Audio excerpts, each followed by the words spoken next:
Hi hello నమస్తే welcome to విజయ మా ఊరు ఆడియో బుక్స్ ఛానల్. నేను విజయలక్ష్మిని. ఫ్రెండ్స్, ఈరోజు మరో చక్కటి నవలతో మళ్ళీ మీ ముందుకు వచ్చానండి. ఈరోజు మీకు వినిపించబోతున్న నవల ప్రముఖ రచయిత్రి శ్రీమతి అంగులూరు అంజనీదేవి గారి మౌన రాగం నవల 3వ భాగం వింటారు. అతను చెప్పింది నిజమే, కానీ ఈ టైంలో ఆటోలు దొరకడం కష్టం కదా. బస్టాండ్ వరకు నడుస్తూ వెళ్దాం రండి, అక్కడైతే ఆటోలు దొరుకుతాయి అంది దేదీప్య. ఆ ఏరియా ఆమెకు బాగా తెలుసు. తన ఫ్రెండ్ జ్యోత్స్న కోసం అప్పుడప్పుడు ఇటువైపు వస్తూ ఉంటుంది. కానీ అర్ధరాత్రి ఆడపిల్ల పక్కన ఒంటరిగా నడవడమా? ఇదేమైనా వేరే ఊరా? రేపొద్దున లేచి కాలేజీకి వెళ్ళొద్దా? ఎవరూ చూడకపోతే దేనికైనా ధైర్యం చేస్తాడు. కాని ఎవరైనా చూసి మా అమ్మతో చెప్తే తనిక వరంగల్లో ఉండగలడా? అమ్మో, వద్దు అనుకున్నాడు మనసులో.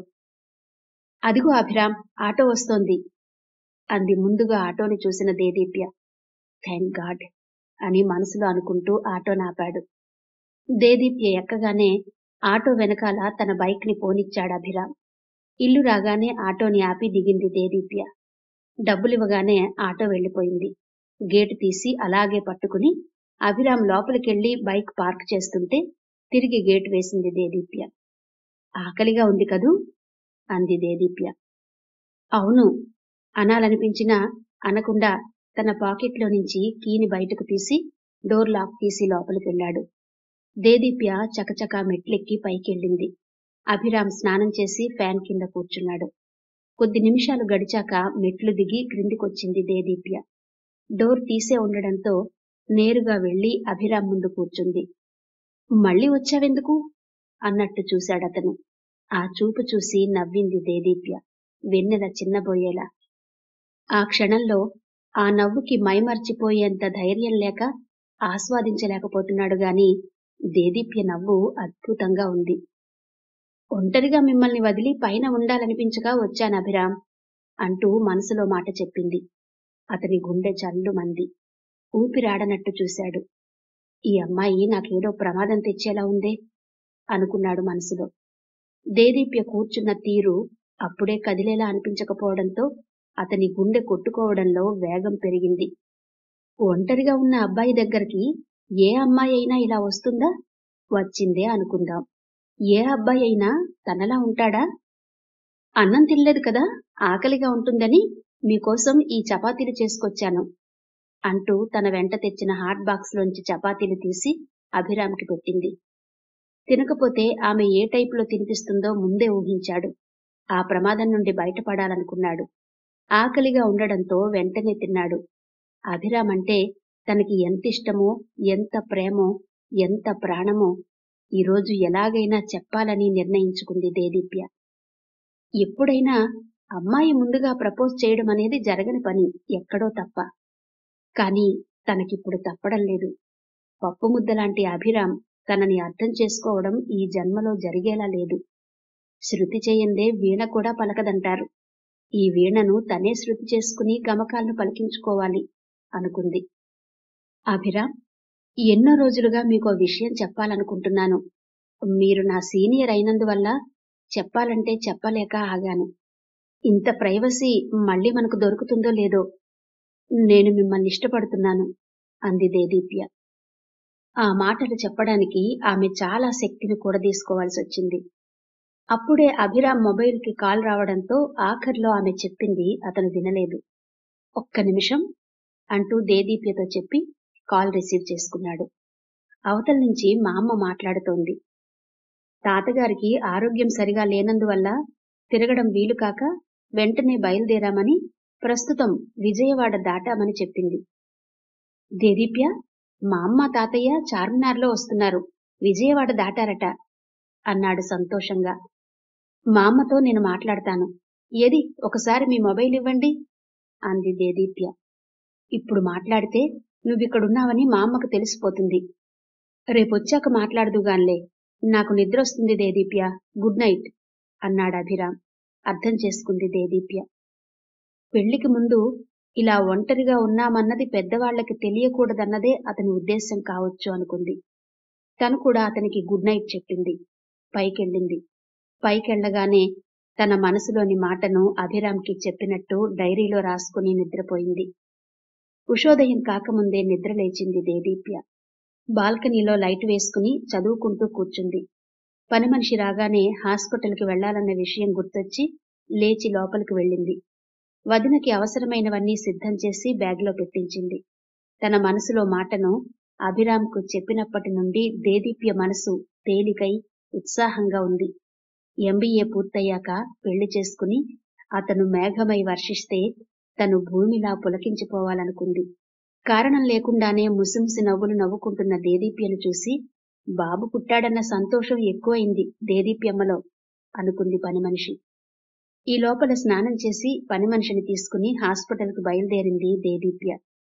దేదీప్య వెళ్తున్న ఆటో అంబేద్కర్ స్టాచ్యూ దగ్గరకు రాగానే ఆగింది. కారులో వెళుతున్న లక్ష్యాన్వేష్ ఆటోలో ఉన్న దేదీప్యను చూశాడు. దేదీప్య ఎక్కడకు వెళ్తోంది తెలుసుకోవాలని ఆమె వెళుతున్న ఆటో వెనకాలే కారును పోనిచ్చాడు లక్ష్యాన్వేష్. ఆటో హాస్పిటల్ ముందు ఆగగానే కారు కూడా ఆగింది. దేదీప్య పని మనిషి ఆటో దిగి హాస్పిటల్ లోపలికి వెళ్లారు. గదిలోకి వెళ్లగానే బాబును ముద్దు పెట్టుకుని వదినను పలకరించింది దేదీప్య. పని మనిషి తన వెంట తెచ్చినవి టేబుల్పై ఉంచింది. టూర్ నుండి వచ్చిన ఇందుమతి అపురూపను చూడడం కోసం అప్పుడే హాస్పిటల్కొచ్చింది. అభిరామ్, దేదీప్య రాత్రి తనకెంత హెల్ప్ చేశారో అపురూప ఇందుమతితో చెప్పింది. ఆ టైంలో తను లేకపోయినందుకు బాధగా చూసింది ఇందుమతి. తొలికాన్పు కాబట్టి పెద్దవాళ్ల ఆసరా చాలా అవసరం. లవ్ మ్యారేజీ అయినందువల్ల అపురూపకి ఆ అవకాశం లేకుండా పోయింది. దేదీప్యకి అభిరామ్కి మధ్యన ఏర్పడిన ఒంటరితనాన్ని వెంటనే అర్థం చేసుకుంది ఇందుమతి. అపార్థం చేసుకోలేదు. సమయం సందర్భాన్ని బట్టి తన మనవడు చూపించిన మానవత్వాన్ని చూసి గర్వపడింది. తన పెంపకానికి తనలో తనే పొంగిపోయింది. బామ్మ అపురూప మాట్లాడుకుంటుంటే డాక్టర్ని కలవడానికి బయటకెళ్ళింది దేదీప్య. గదిలో నుంచి రాగానే దేదీప్యకి లక్ష్యాన్వేష్ కనిపించాడు. అతన్ని చూసినా చూడనట్టే హాయ్ కూడా చెప్పలేదు దేదీప్య. ఈ మధ్యన అతని బిహేవియర్ ఆమెకు కష్టంగా అనిపిస్తోంది. ఎస్ఎంఎస్లు పంపడం, క్లాసులో ఆమెనే చూడ్డం, బ్రేక్ టైంలో మాట్లాడాలని చూడ్డం.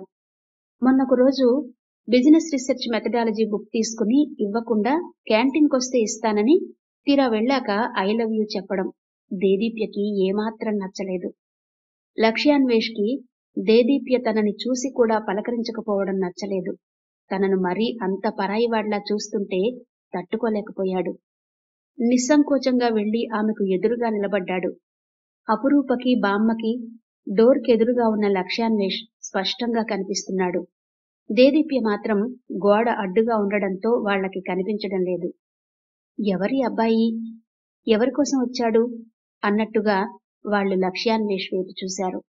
అతను దేదీప్యనే చూస్తూ, చూడు, మొన్న క్యాంటీన్లో చెప్పినట్టే ఇప్పుడు కూడా చెప్తున్నా విను, ఐ లవ్ యూ అన్నాడు స్పష్టంగా. అతని మాటల్లోని స్పష్టతను చూసి నివ్వెరపోయారు అపురూప, ఇందుమతి. ఇప్పుడు కూడా చెప్తున్నా అంటున్నావు, నేనడిగానా నిన్నలా చెప్పమని అంటున్న దేదీప్యలో ఏమాత్రం తొట్రుపాటు లేదు. నువ్వడిగినా అడక్కపోయినా నా మనసులో ఉన్నది చెప్పాను. ప్రేమించమని అడిగితే ప్రేమ పుట్టదు, అడిగితే పుట్టేది ప్రేమ కాదు అన్నాడు లక్ష్యాన్వేష్. మనసులో ఏదనిపిస్తే అది చెప్పేస్తావా? నన్ను చంపేయాలనిపించిందనుకో, చంపేస్తావా అంది దేదీప్య. ఆ మాటలు వినగానే ఆమెను అలాగే చూశాడు లక్ష్యాన్వేష్. ఆ చూపులో పదును లేదు, కోపం లేదు, జాలి లేదు. చచ్చ, నీ బాడీకున్న మెచ్యూరిటీ నీ మనసుకు లేదు. అదెప్పుడొస్తుందో ఆ దేవుడికే తెలియాలి అంటూ క్షణం కూడా అక్కడ ఆగకుండా వేగంగా అడుగులేసుకుంటూ వెళ్లి తన కారులో కూర్చున్నాడు లక్ష్యాన్వేష్. అక్కడి నుంచి కదిలి నేరుగా డాక్టర్ దగ్గరికి వెళ్లి మాట్లాడి వచ్చింది దేదీప్య. దేదీప్య రాగానే ఆ అబ్బాయి ఎవరని అపురూప కాని ఇందుమతి కాని అడగలేదు. వాళ్లకేమీ తెలియనట్టే, వాళ్లేమీ చూడనట్టే ఉన్నారు. మూడీగా ఉన్న దేదీప్యను చూసి, దేదీప్య, ఇంటికెళ్ళి రెస్ట్ తీసుకో, రాత్రంతా నీకు నిద్ర లేదు అంది అపురూప. సరే వదినా అంటూ బామ్మతో కూడా ఇంటికెళ్తున్నట్టు చెప్పి ఇంటికెళ్ళింది దేదీప్య. దేదీప్య వెళ్లగానే, చూశావా మామ్మ, ఈ రోజుల్లో అబ్బాయిలెలా ఉన్నారో అంది అపురూప. ఆ మాటలకి ఇందుమతి జ్ఞానిలా నవ్వింది. ఏ రోజుల్లో అబ్బాయిలైనా ఇలాగే ఉంటారు రూపా. వాళ్లకు కావాలనుకున్నది ఏదైనా సరే సొంతం చేసుకోవాలనుకుంటారు. మంచి చెడు ఆలోచించాలన్న జ్ఞానం ఉండదు. ఇలా తయారవుతాడనే మా అభిరామ్ని కాస్త భయంగా పెంచాను. నేనెలా చెప్తే అలా వింటాడు. ముఖ్యంగా అమ్మాయిల విషయంలో నా మాటే కాదు, వాళ్ళ అమ్మ మాట కూడా అక్షరం దాటడు. దీనివల్ల మా అభిరామ్ భవిష్యత్తు బావుంటుందని మేమంతా అప్పుడప్పుడు అనుకుంటూ ఉంటాం అంది గర్వంగా. లక్ష్యాన్వేష్తో తన మనవణ్ణి పోల్చి చూసుకుంది. ఇప్పుడెలా మా అమ్మగారు దేదీప్య పరిస్థితి? దీనికి పరిష్కారం ఏమైనా ఉంటే చెప్పండి అని అడిగింది అపురూప. ఆమెకు ఇప్పుడు దేదీప్యదే పెద్ద సమస్య అయింది. అందులో దేవేందర్ లేకుండా తనొక్కతే వరంగల్లో దేదీప్యను పెట్టుకుని ఒంటరిగా ఉండాలంటే ఈ సమస్య ఎక్కడికి దారితీస్తుందో అని భయంగా ఉంది. ఇందుమతిని సలహా అడిగింది. పెళ్ళే దీనికి పరిష్కారం రూపా. దేదీప్యకి పెళ్లి చేయడం మంచిది అంది ఇందుమతి. ఎవరితో? ఆ అబ్బాయితోనా అంది అపురూప లక్ష్యాన్వేషిని గుర్తు చేసుకుంటూ. కాదు, మీ వాళ్లలో ఎవరినైనా వెతికి వీలైనంత త్వరగా చెయ్యండి. లేకుంటే ఇదిగో ఇలాగే ప్రేమభిక్ష పెట్టమంటూ ముష్టివాళ్లలాగా వెంటబడుతుంటారు. ఒట్టి చెత్త వెధవలు. ఇంతకు ముందే కదా చూశాము అంటూ లక్ష్యాన్వేషిని చాలా తేలిక చేసి మాట్లాడింది ఇందుమతి. ఇప్పటికిప్పుడు పెళ్ళంటే దేవేందర్ ఏమంటారో మా అమ్మ. దేదీప్యను ఎంబీఏ చేయించాలని ఆ కాలేజీలో జాయిన్ చేశారు. ఫస్ట్ సెమ్కే పెళ్ళంటే ఒప్పుకుంటారో లేదో అంది అపురూప. ఫస్ట్ సెమ్మా సెకండ్ సెమ్మా అన్నది కాదక్కడ రూపా. అమ్మాయి అందంగా ఉంది కాబట్టి పాపిష్టి కళ్ళు పడకుండా కాపాడుకోవాలి. దేదీప్య అమ్మా నాన్నలు లేనందువల్ల దీని గురించి మీరే తల్లిదండ్రులై ఆలోచించాలి అంది ఇందుమతి. ఆలోచనలో పడింది అపురూప. చదువుకున్నదానివి, ప్రపంచం పోకడ తెలిసిన దానివి. దేదీప్య గురించి బాధ్యతగా ఆలోచించి దేవేందర్తో నువ్వు చెప్పేది చెప్పు. నువ్వు చెప్పింది విన్నాక అతను కూడా ఆలోచిస్తాడు కదా అంది ఇందుమతి. బాబు ఏడుస్తుంటే మెల్లగా చేతుల్లోకి తీసుకుంది ఇందుమతి. సరే మామ్మ, ఆయన హైదరాబాద్ నుండి రాగానే విషయం చెప్పి నిర్ణయం మాత్రం ఆయనకే వదిలేస్తాను అంది అపురూప. దేదీప్య విషయం అంతటితో వదిలేశారు. నీళ్లలో ఎలక్ట్రాల్ పౌడర్ కలిపి బాబుకి ఒక్కో బొట్టు తాగించింది ఇందుమతి. బాబు నిద్రపోయాడు. ఇందుమతి తన టూర్ కబుర్లు చెబుతుంటే వింటూ పడుకుంది అపురూప. దేవేందర్ హైదరాబాద్ నుండి రాగానే హాస్పిటల్కి వెళ్లాడు. డాక్టర్తో మాట్లాడి హాస్పిటల్ బిల్ పే చేసి అపురూపను బాబును ఇంటికి తీసుకొచ్చాడు. దేదీప్య ఏదో బుక్ తెచ్చుకోవాలని జ్యోత్స్న వాళ్ళింటికెళ్ళింది. జ్యోత్స్న దగ్గరికి వెళ్తే దేదీప్య త్వరగా రాదని అపురూపకు తెలుసు. హాస్పిటల్లో జరిగిన సంఘటన నెమ్మదిగా భర్తతో చెప్పింది. ఒక చెవితో విని ఇంకో చెవితో వదిలేశాడు దేవేందర్. దేదీప్య వెంట ఒక అబ్బాయి పడుతున్నాడని చెప్పినా మీరెందుకిలా విని వదిలేస్తున్నారో నాకు అర్థం కావడం లేదు. అదే మీ అమ్మా నాన్నగారు బతికుంటే ఇలా విని వదిలేసేవారు కాదు, వెంటనే పెళ్లి చేసేవారు అంది బాబుకి పాలు పడుతూ నిష్ఠూరంగా అపురూప. ఎంబీఏలో జాయిన్ చేసింది పెళ్లి చేయడానికా? ఇంకో సంవత్సరం ఓపిక పడితే ఏదో ఒక కంపెనీలో జాబ్ వస్తుంది. ఇప్పుడే పెళ్లి చేస్తే రేపొద్దున్న పరిస్థితులు ఎలా ఉంటాయో తెలియదు కదా. ఫ్యూచర్లో ఒడిదుడుకులొస్తే ఎలా బ్రతుకుతుంది అంటూ తన అభిప్రాయాన్ని భార్యకి అర్థమయ్యేలా చెప్పాడు దేవేందర్. ఎలా బ్రతకడమేంటి? పెళ్లి చేయడం అనేది బ్రతకడానికే. అంతకన్నా ఆడవాళ్లకి మంచి జాబ్ ఏముంటుంది అంది అపురూప బాబు చేతివేళ్లతో మెల్లగా ఆడుతూ.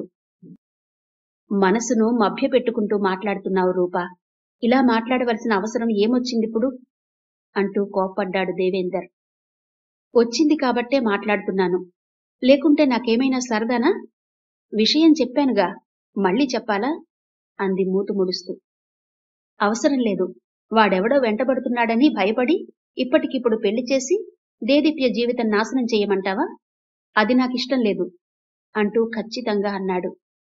పెళ్లి చేస్తే జీవితం నాశనం అవుతుందని మీ నోటి వెంటే వింటున్నాను. అదే నిజమైతే అమ్మాయిలకి పెళ్లి కొడుకుల్ని వెతకరు, ఉద్యోగాల్ని వెతుకుతారు.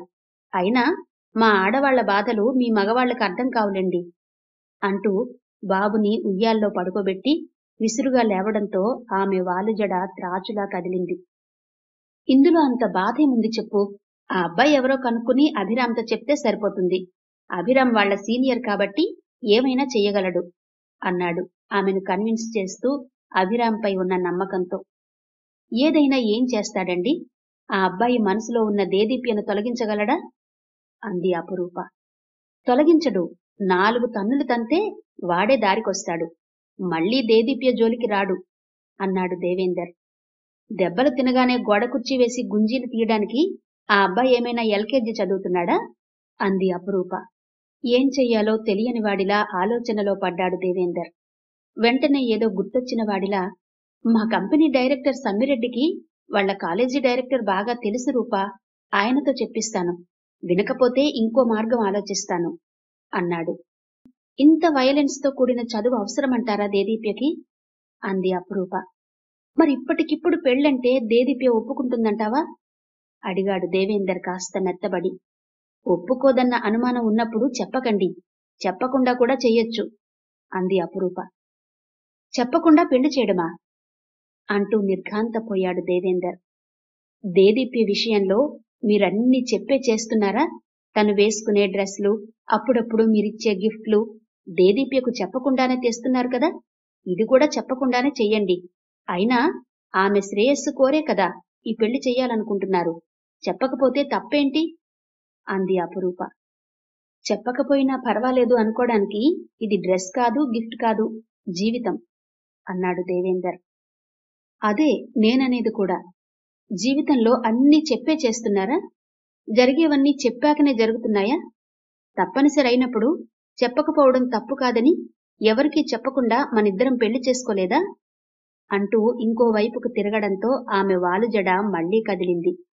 బరువుగా నల్లగా కదిలినప్పుడు అందంగా కనిపించే ఆ వాలుజడ పాశాన్ని తట్టుకోలేకనే ఎవరికీ చెప్పకుండా పెళ్లి చేసుకుని కాస్త అటూ ఇటూ తేడాతో కథను సుఖాంతం చేసుకున్నాడు దేవేందర్. మరి తన చెల్లి పరిస్థితి?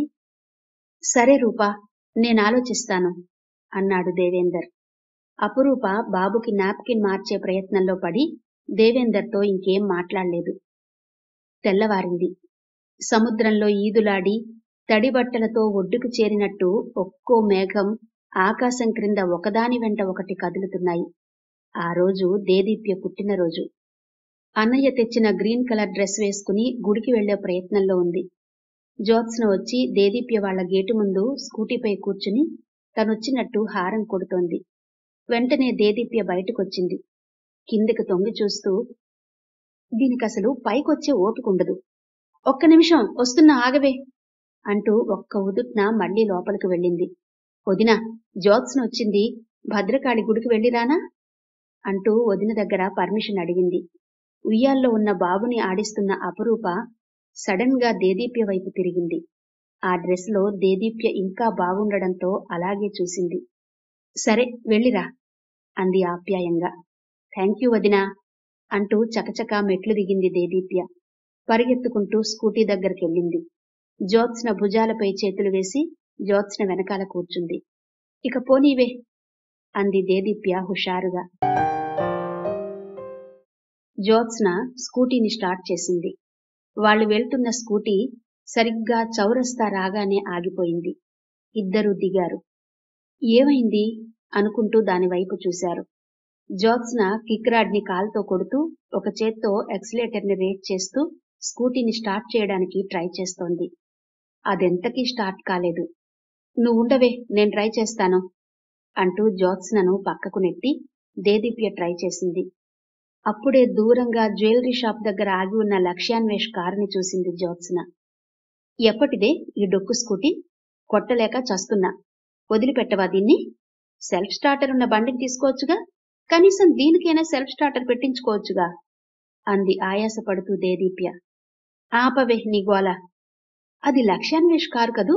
బాబోయ్, ఇప్పుడతను చూశాడంటే ఈ స్కూటీ స్టార్ట్ అయ్యేంత వరకు వదలడు. ఒకవేళ స్టార్ట్ కాలేదనుకో, మనతో పాటు ఈ స్కూటీని కూడా తన కారులో ఎక్కించుకుంటాడు. నువ్వంటే అంత పిచ్చి, త్వరగా స్టార్ట్ చెయ్యి అంది జ్యోత్స్న.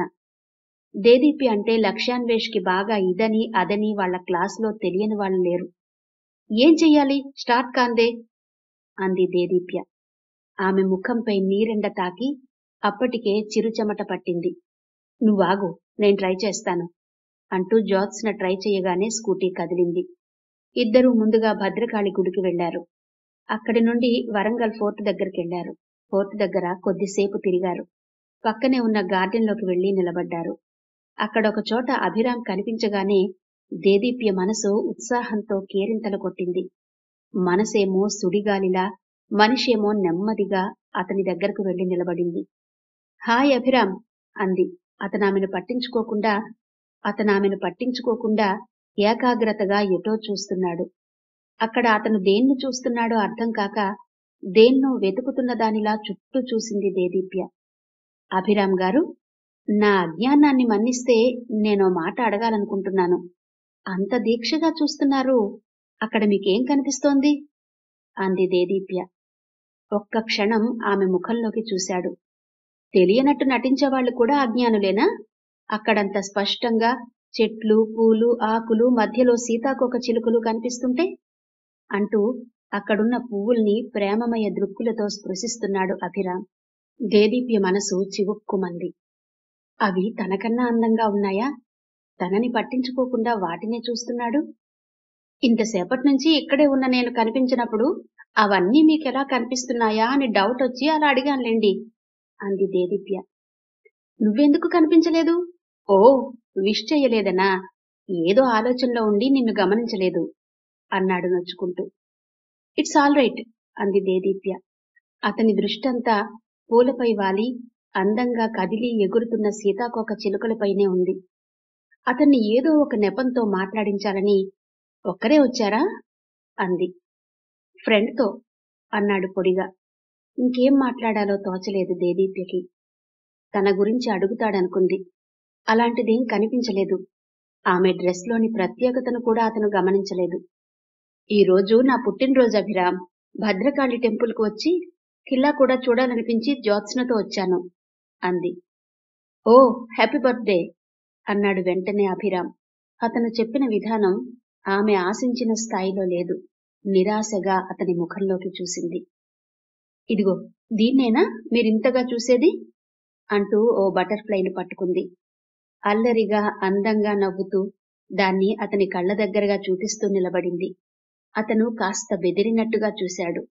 అయినా ఆమె పట్టించుకోలేదు. ప్రేమ గాఢంగా ఉన్నప్పుడు పట్టింపుగాని గమనింపుగాని ఉండవు. నిస్సహాయంగా చూస్తూ అతను కూడా నవ్వాడు. అలా నవ్వుకుంటూ ఒకరికొకరు దగ్గరగా నిలబడి ఉంటే జ్యోత్స్న తన కెమెరా సెల్తో ఫోటో తీసింది. ఆమె చేతి వేళ్ల మధ్యలో చిక్కుకుని గిలగిలా కొట్టుకుంటున్న బటర్ఫ్లైని చూసి, పాపం దాన్ని వదిలేయ్, నలిగిపోతుంది అంటూ జాలిపడ్డాడు అభిరామ్. నేను నా పుట్టినరోజు సందర్భంగా ఇలా వచ్చాను. మీరెందుకొచ్చారో చెప్పండి, వదిలేస్తాను అంది దేదీప్య. కాలేజీలో జరిగిన ప్లేస్మెంట్స్ లో నాకు జాబ్ వచ్చింది కదా. 4th సెమ్ ఎగ్జామ్స్ అవ్వకముందే నన్ను ట్రైనింగ్ లో జాయిన్ కమ్మని కాల్ లెటర్ వచ్చింది. ఎలాగూ వెళ్తున్నాను కదా, ఓసారి ఇవన్నీ చూసి వెళ్దామని వచ్చాను అని అతను అనే లోపలే వాళ్ల ఫ్రెండ్ అక్కడికొచ్చాడు. అతనికి జాబ్ రావడం దేదీప్యకి సంతోషాన్ని కలిగించింది. వెంటనే సీతాకోక చిలుకను వదిలేసి కంగ్రాట్స్ చెప్పింది. దేదీప్యకి థ్యాంక్స్ చెప్పాడు అభిరామ్. ఓకే, బాయ్ అంటూ తన ఫ్రెండ్ బైక్ మీద కూర్చుని వెళ్లిపోయాడు అభిరామ్. అతనిక ముందు వరంగల్లో ఉండడు కాబట్టి అంతకు ముందు రోజే అతను తన బైక్ నమ్మేశాడు. దేదీప్యను ఇంకా కొన్ని ఫోటోలు తీసింది జ్యోత్స్న. అక్కడి నుండి నేరుగా స్కూటీపై జ్యోత్స్న వాళ్ల ఇంటికి వెళ్లారు. జ్యోత్స్న తన సెల్తో తీసిన ఫోటోలను డేటా కేబుల్ ద్వారా ల్యాప్టాప్లోకి ట్రాన్స్ఫర్ చేసింది. ట్రాన్స్ఫర్ చేసిన ఫోటోలని సీడీల్లోకి కాపీ చేసింది. ఆ సీడీని అప్పుడే తీసుకెళ్లి నయీం నగర్లో ఉన్న చిత్ర డిజిటల్ స్టూడియోలో ఇచ్చారు. అట్నుండటే దేదీప్యను ఇంటి దగ్గర డ్రాప్ చేసి వెళ్ళింది జ్యోత్స్న. కొద్ది రోజులు గడిచాక దేవేందర్ హైదరాబాద్ నుండి రాగానే దేదీప్య ఉండే కంప్యూటర్ ఇన్స్టిట్యూట్ కి వెళ్లాడు. క్లాస్లో కూర్చుని ఉన్న దేదీప్యను మధ్యలోనే ఇంటికి తీసుకెళ్లాడు. ఏ విషయం చెప్పకుండా అతనలా తీసుకెళ్తుంటే వదినకి గాని బాబుకి గాని ఏమైనా జరిగిందేమోనని మనసులో భయపడింది దేదీప్య. ఎందుకన్నయ్యా ఇంటికి తీసుకెళ్తున్నావ్? ఏం జరిగింది అంటున్న దేదీప్య గొంతులోని భయాన్ని అర్థం చేసుకున్నాడు దేవేందర్. ఏం జరగలేదమ్మా, నిన్ను చూడ్డానికి నాకు తెలిసిన వాళ్ళొచ్చారు. ఇంకొద్దిసేపట్లో నీకు పెళ్లి చూపులు అన్నాడు మామూలుగా. పెళ్లి చూపులనగానే నిర్ఘాంతపోయింది దేదీప్య. ఇప్పుడే పెళ్ళెందుకన్నయ్యా, నా ఎంబీఏ పూర్తయ్యాక చేసుకుంటే బావుంటుంది కదా అంది తేరుకుంటూ. కంప్యూటర్ ఆమె ప్రొఫెషన్ కాకపోయినా ఫస్ట్ నుండి కంప్యూటర్ అంటే ఇంట్రెస్ట్ ఉన్నందువల్ల కాలేజీ నుండి ఇంటికొచ్చాక రోజు ఓ గంట కంప్యూటర్ క్లాస్కి వెళ్తుంది. ప్రస్తుతం oracle.net అయిపోవచ్చింది. నేనిక్కడే ఉంటే అలాగే చేసేవాణ్ణమ్మా. స్టేట్స్ వెళ్ళాలనుకుంటున్నాను. నీ పెళ్ళైతే ఓ బాధ్యత తీరిపోతుంది. నాక్కూడా నిశ్చింతగా ఉంటుంది అన్నాడు దేవేందర్. ఇల్లు రాగానే బైక్ ఆపుకొని లోపలికి వెళ్లారు. దేదీప్యను చూడగానే రెడీ అయి రమ్మని చెప్పింది అపురూప. ఇందుమతి కూడా అక్కడే ఉంది. లోపలికెళ్లి డోర్ పెట్టుకుంది దేదీప్య. గదిలోకి వెళ్లగానే అభిరామ్ గుర్తొచ్చాడు. ఒకవైపు చదువుకుంటున్న అభిరామ్ని ప్రేమించి ఆనందపడింది. తనంత అదృష్టవంతురాలు లేదనుకుంది. పెళ్లి కూడా అభిరామ్తోనే జరగాలనుకుంది. ఇప్పుడిలా వేరే వాళ్లతో పెళ్లి చూపులకు కూర్చోబోవడం నచ్చడం లేదామెకు. ఇష్టం లేని పెళ్లి చూపులకి ఏ డ్రెస్ అయితే ఏముందన్నట్టుగా చేతికందిన డ్రెస్ తీసుకుంది. చీర కట్టుకో దేదీప్య, వాళ్ళు నిన్ను చీరలో చూడాలంటున్నారు. డ్రెస్సింగ్ టేబుల్ పక్కనే పెట్టాను చీర చూడు అంది డోర్ అవతల నుండి అపురూప. అలాగే వదినా అంటూ ఆ డ్రెస్ అవతల పడేసి చీర కట్టుకుంది. పెళ్లి చూపులు జరగ్గానే పెళ్లి కాదు కదా అని మనసుకి సర్ది చెప్పుకుంది దేదీప్య. అయినా కూడా ఆమె మనసు ప్రశాంతంగా లేదు. ఎటూ ఆలోచించుకోలేకపోతోంది. మునిగిపోతున్నామని తెలిసినప్పుడు కడుపు నిండా నీళ్లు తాగి చావడమే మేలన్నట్టు పెళ్లి చూపులు తప్పవు కాబట్టి ప్రస్తుతం వాళ్ల ముందుకెళ్లి కూర్చోవడమే మంచిదనుకుంది. దేదీప్యను తీసుకెళ్లి వాళ్లకి ఎదురుగా కూర్చోబెట్టింది అపురూప. దేదీప్యను చూడగానే, దేదీప్య, ఎంబీఏ ఏ కాలేజీలో చదువుతున్నావమ్మా అన్నాడు అబ్బాయి తండ్రి బలరామయ్య దేదీప్య గొంతు వినాలన్న ఆసక్తితో. అల్లూరి కాలేజీ అండి అంది దేదీప్య. మా అబ్బాయి ఎంకాం చేశాడు. డిగ్రీ బేస్ మీద గవర్నమెంట్ జాబ్ చేస్తున్నాడు. పేరు దీపక్ అన్నాడు బలరామయ్య. దీపక్ తల్లి భ్రమరాంబిక ఏం మాట్లాడకుండా చూస్తూ కూర్చుంది. తల్లి కూడా ఏదైనా మాట్లాడితే బావుండు అనుకున్నాడు దీపక్. పెళ్లి చూపుల పేరుతో వాళ్లు చాలా మంది అమ్మాయిల్ని చూశారు. వాళ్లలో దీపక్కి నచ్చిన వాళ్లు కూడా ఉన్నారు. వాళ్లతో అతను కొంతకాలం ఫోన్లో కూడా మాట్లాడాడు. కాని వాళ్ళతని తల్లిదండ్రులకి నచ్చకపోవడంతో ఏ కారణం లేకుండానే వాళ్లను వదిలేశాడు. దేదీప్య వాళ్ళందరికీ నచ్చింది. అందుకే ప్రసన్నంగా కూర్చున్నారు. దీపక్ వైపు చూసింది దేదీప్య. ఎవరో చూడమంటే కాదు, తనంతట తనే చూసింది. దీపక్లో ఏదైనా వంక దొరికితే అన్నయ్యతో చెప్పి క్యాన్సిల్ చేపిద్దామని చూసింది. గూనిగాని మెల్లగాని బట్టతలగాని చివరకు చట్టిముక్కైనా ఉంటుందేమోనని వెతికి వెతికి మరీ చూసింది. అవేం లేకపోవడంతో ప్రాణం ఉసూరుమంది. వాళ్లకి తను నచ్చకపోతే బావుండని మనసులో దేవుణ్ణి తలచుకుంది. నడవమంటే కుంటుతూ నడవాలనుకుంది. పాడమంటే చండాలంగా పాడాలనుకుంది. ఇవేం వాళ్ళు అడక్కపోవడంతో తల నేలకేసి కొట్టుకోవాలనిపించింది. అందరూ తన వైపే చూస్తున్నట్టనిపించి ఆగిపోయింది. దేదీప్యను లోపలికి తీసుకెళ్లమని అపురూపతో చెప్పాడు దేవేందర్. అబ్బాయి బాగున్నాడు, మాకు నచ్చాడు అని దేవేందర్ వాళ్లతో అనడం గదిలోకి వెళుతున్న దేదీప్యకి వినిపించింది. అన్నయ్యేంటి, నన్నొక్క మాటైనా అడగకుండా అబ్బాయి నచ్చాడని తన నిర్ణయం చెప్పేశాడు. నాకు నచ్చక్కర్లేదా? నా నిర్ణయం అడగరా? అడిగి ఉంటే అభిరామ్ని ఇష్టపడుతున్నానని చెప్పి ఉండేదాన్ని కదా. నాకీ చిన్న అవకాశం కూడా లేకుండా పోయిందే అని బాధపడుతూ పంటి క్రింద పెదవిని మడిచి ఆలోచిస్తూ ఒక్క క్షణం ఆగి తిరిగి లోపలికెళ్ళింది. గదిలోకి వెళ్ళాక బాగా ఆలోచించింది దేదీప్య. అన్నయ్య చేసేది తప్పు కాదా? ముమ్మాటికి కాదు. ఎందుకంటే చదివిన చదువు చాల్లే అని అమ్మాయిల్ని తల్లిదండ్రులే ఇంట్లో కూర్చోబెడుతున్నప్పుడు తనని చదివించి తగిన సంబంధం తెచ్చి పెళ్లి చెయ్యాలనుకుంటున్నాడు. తండ్రి కన్నా ఎక్కువగా ప్రేమనందిస్తున్నాడు. అయితే ఇతనితోనే పెళ్లి జరిగిపోతుందా? అభిరామ్తో జరగదా? అభిరామ్తో పెళ్లి జరగదేమోనన్న ఊహే తట్టుకోలేకపోతోంది. దేవులపల్లి కృష్ణశాస్త్రి పుస్తకంలో కనిపించే వెన్నెల కొబ్బరాకు మాయమయ్యాయి. కలలు కరిగిపోయి అంతా శూన్యంగా అగమ్యగోచరంగా అనిపిస్తోంది. తెల్లవారింది. నిద్రలేచినా లేవనట్టు అలాగే పడుకుంది దేదీప్య. దేదీప్య, ఇప్పుడే జ్యోత్స్న కాల్ చేసింది. మీ కాలేజీలో ఫేర్వెల్ పార్టీ ఉందట. నిన్ను రమ్మంది. నీకోసం వెయిట్ చేస్తుందట అంది అపురూప. నాకు వెళ్లాలని లేదొదినా అంది బెడ్ మీద నుంచి లేవకుండానే దేదీప్య. ఆమె గొంతులో కోపం, బాధ, ఒక విధమైన నిర్లక్ష్యం సుడులు తిరుగుతోంది. దాన్ని బయటపడకుండా జాగ్రత్త పడింది. కారణం, పెద్దవాళ్లంటే గౌరవం, భక్తిభావం. పడుకుంటే అలాగే బద్ధకంగా పడుకోవాలనిపిస్తుంది. లేచి రెడీ అయ్యి కాలేజీకి వెళ్ళు అంటూ అక్కడే గుక్కపట్టి ఏడుస్తున్న బాబునెత్తుకుని, లేదులే నాన్నా, ఏడవకు అంటూ క్రిందికి దిగి మా అమ్మ దగ్గరకు వెళ్ళింది అపురూప. అపురూప అలా వెళ్లగానే పనిమనిషి దేదీప్య దగ్గరకు వెళ్ళింది. రాత్రి కూడా తినలేదు, లేచి కాస్త టిఫిన్ తినండమ్మా అంది పనిమనిషి. నాకు తినాలని లేదు అంది ఆసక్తి లేనిదానిలా దేదీప్య. మెల్లగా వెళ్లి దేదీప్య మంచం పక్కన కూర్చుంది పనిమనిషి. అప్పుడప్పుడు వెళ్లి అలా కూర్చోవడం ఆ పనిమనిషికి అలవాటే. వాళ్లకి మీరు బాగా నచ్చారటమ్మా, ఇది సంతోషించదగ్గ విషయమే కదా, మరి మీరెందుకు అలా తినకుండా అంది అర్థం కాక పనిమనిషి. ఎందుకంటే ముందుగా నాతో చెప్పకుండా నా ఇష్టాలతో ప్రమేయం లేకుండా పెళ్లి చూపులు జరిపించారు. వాళ్ళేమో నేను నచ్చానని నా అందానికి 100 మార్కులేసుకుని వెళ్లారు. నా మనసులో ఏముందో ఎవ్వరూ అర్థం చేసుకోవడం లేదు అంది బాధగా. పనుల ఒత్తిడి వల్ల మీ అభిప్రాయం తెలుసుకోలేదేమో కాని అన్నయ్య, వదిన ఏది చేసినా మీ యోగక్షేమాలు ఆశించే చేస్తారమ్మా. మీకన్నా మీ గురించి వాళ్లే ఎక్కువగా ఆలోచిస్తుంటారు. వాళ్ళిప్పుడు మీకు తగిన సంబంధం తెచ్చామని ఆనందంతో ఉన్నారు. మీరిలా గదిలో నుంచి బయటకు రాకపోతే బాధపడతారు అంది పనిమనిషి. నా బాధ ఎవరికీ అవసరం లేదా? చదువును మధ్యలో ఆపేసుకుని పెళ్లి చేసుకోవాలంటే బాధగా ఉండదా? ఎంత బాధగా ఉంటుందో అర్థం చేసుకోరే అంది దేదీప్య. మాటల్లో వ్యక్తం చెయ్యలేని తన మనసులోని బాధను ఎలా బయట పెట్టాలో అర్థం కావడం లేదు దేదీప్యకి. అసలు విషయం అది కాదు దేదీప్యమ్మ, ఆ రోజు హాస్పిటల్లో ఆ అబ్బాయి గారు మీకేదో చెప్పారని అంది పనిమనిషి.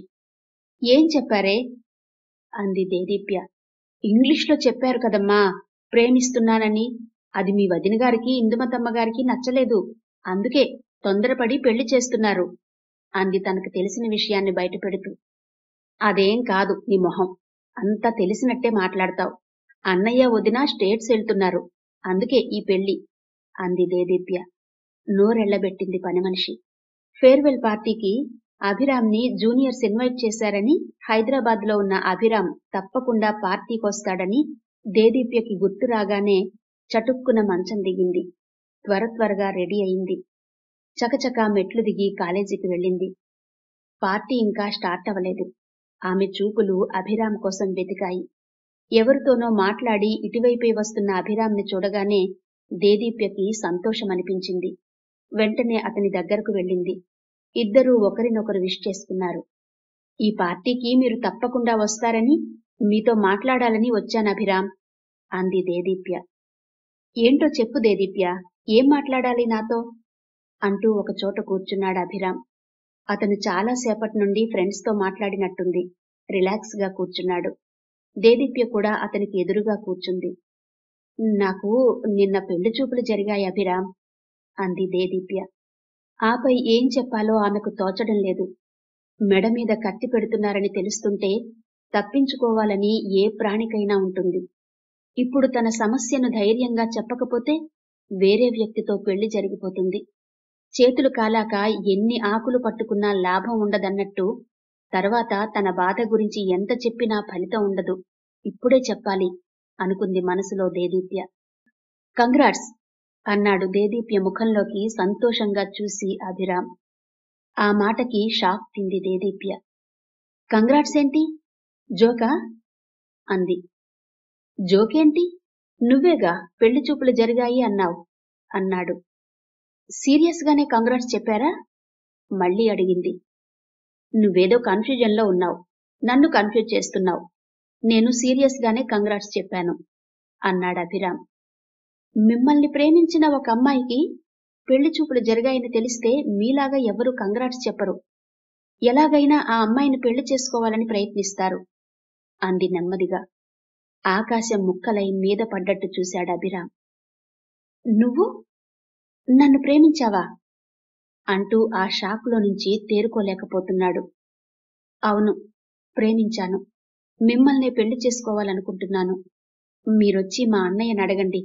పెళ్లి చూపులేగా జరిగింది, పెద్ద ప్రాబ్లం ఏమీ ఉండదు అన్నయ్య ఎలాగో మేనేజ్ చేసుకుంటారు అంది దేదీప్య. అప్రతిభుడై చూశాడు అభిరామ్.